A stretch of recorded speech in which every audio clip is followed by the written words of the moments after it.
Hello, I am Xarkun and this is World of Warships Legends. Today we're going to talk about the brand new premium Tier 7 French battleship Flandre, which is the reward for the ongoing campaign. The first thing you need to know about Flanders, is what I'm honestly going to call it, is that it is both kind of well armored and kind of not well armored. 32mm plating everywhere, but as you can see, it does have a bit of a turtleback protecting its citadel. And this is not unusual for the French battleships. Both the Jean Bart and Richelieu have turtleback as well, although it appears to me that the turtleback on those two ships is a little bit more steeply angled and thus a little bit easier to penetrate than the turtleback on this ship, and it almost sort of feels that way in practice. Now, of course, as I said, it is both well armored and not well armored in the sense that the 32mm plating everywhere, and I mean literally everywhere, all across the deck, the bow, the stern, the upper side plating, everything is 32mm aside from the armor on the turrets and the belt armor protecting the citadel. That 32mm can be penetrated by any heavy cruiser high explosive, so any heavy cruisers with high DPM will eat this thing alive. Same goes for any light cruisers that run the equilibrium of power skill. Those will also eat this thing alive with high explosive penetrations. So it's important that you don't push into them or stay stationary and try to reverse. You don't want to get into a situation where a cruiser can just farm you, because they can do so pretty quickly. As for battleships, well, they can get monster penetrations on this thing. Especially, it seems like if you're approaching a battleship at an angle and they shoot you where sort of the cheek section would be on the ship, well, it seems like they can get a lot of nasty penetration damage that way. But if they hit you flat broadside, sometimes it works out in your favor, and that turtleback appears to save you from citadels. As for the Flandre's firepower itself, well, it has 9 15-inch guns, and these are French guns, so the penetration is quite nice. You see there we citadel that Iowa. It also maintains that nice penetration at long ranges because, again, the penetration on the French armor piercing is very good, and it sort of offsets the smaller gun caliber. The ship itself is also very, very fast, and it has a lot of hit points. Now, I'm doing something a little bit unusual. I was testing out Azerlane Dunkirk and Robert Jaujard as the commanders for this ship, and both of those work pretty well if you want to make a full accuracy build, although probably gyrating drill bits is a good skill to use in conjunction with that to both speed up the turret traverse, which isn't all that slow to begin with, and also to buff the alpha of the armor piercing, which is kind of low to begin with. So those builds work out fine, the typical battleship accuracy build, but I'm using the Brawler commander, Emile Duprat, with the Brawler skill to decrease the reload time. I believe the base reload time is somewhere around 28 seconds. With the Brawler skill, I've got it down to about 26. Likewise, the base speed is somewhere around the 31, 32 knot range, I want to say. But with Duprat, whose base trait increases battleship speed, I've got the base speed before the engine boost up to 34.5 knots, which means when you use the engine boost, you can get traveling very, very quick in the water indeed, almost up to 40 knots, I think 38, 39 on this build. So there's that. And the engine boost, of course, lasts 3 minutes, and you get 2 of them. So this is a very mobile ship. The rudder shift, I want to say, is somewhere around 16 seconds, which sounds long, but for a battleship, it's actually quite good. So I've got the propulsion mod on there that allows me to start and stop much quicker. And the way I've been playing this ship, or the way I've had the most fun playing this ship, is in this kind of brawly type fashion, where it's very, very quick. It can get in and out of situations very quickly. Its armor sort of helps it in that, and then its guns fire fast. Although, as you'll be able to see here, the guns are not exactly accurate.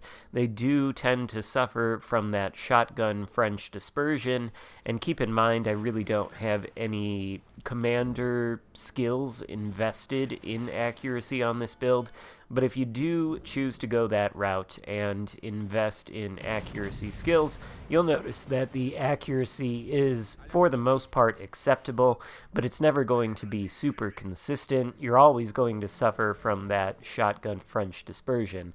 Of course, it helps if you are closer, especially running this non-accuracy build, and you can, of course, get very close very quickly, and you can also get very far away very quickly thanks to this ship's excellent speed. So thus far we've done 77,000 damage. We've taken out one ship. We even citadeled a Wichita, and that is quite nice. We've been hanging around in the center for quite a long time.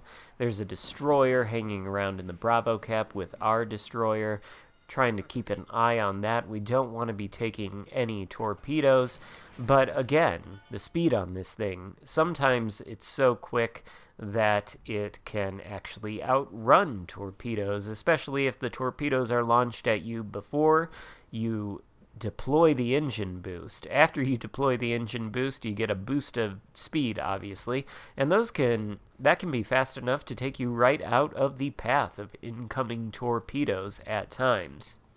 And you know what? I just thought of an important caveat that I should add. I have said that I'm sort of running a brawler build on this. I don't think this is necessarily a brawly battleship. It's more like a hit and run battleship.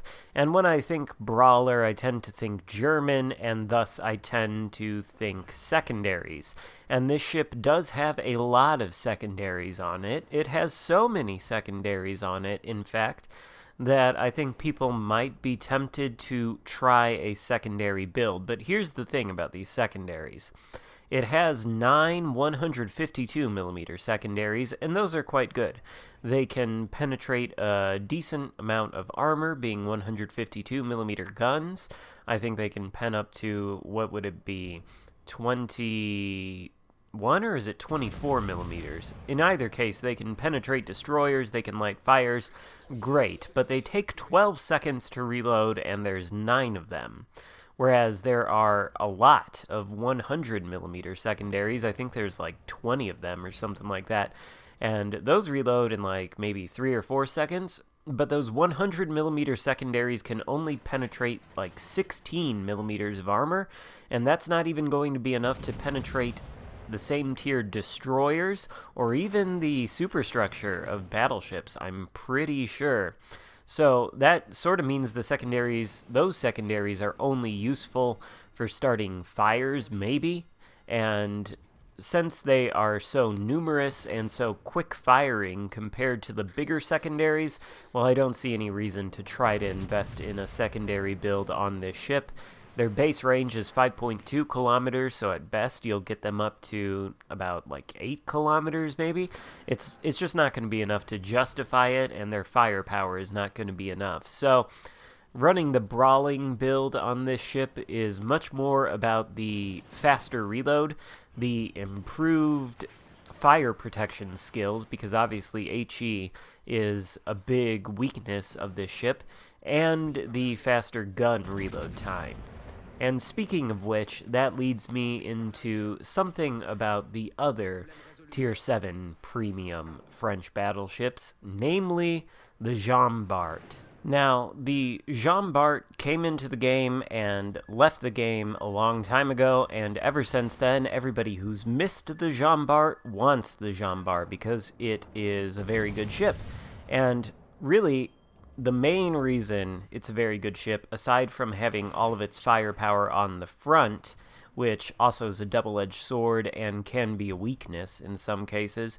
The thing that makes the Jean Bar so powerful is its main battery reload booster. It gets 2 of them, and that reduces the reload significantly, allowing you to punish broadsides very, very quickly and very, very harshly. That's the thing that makes the Jean Bar so very good.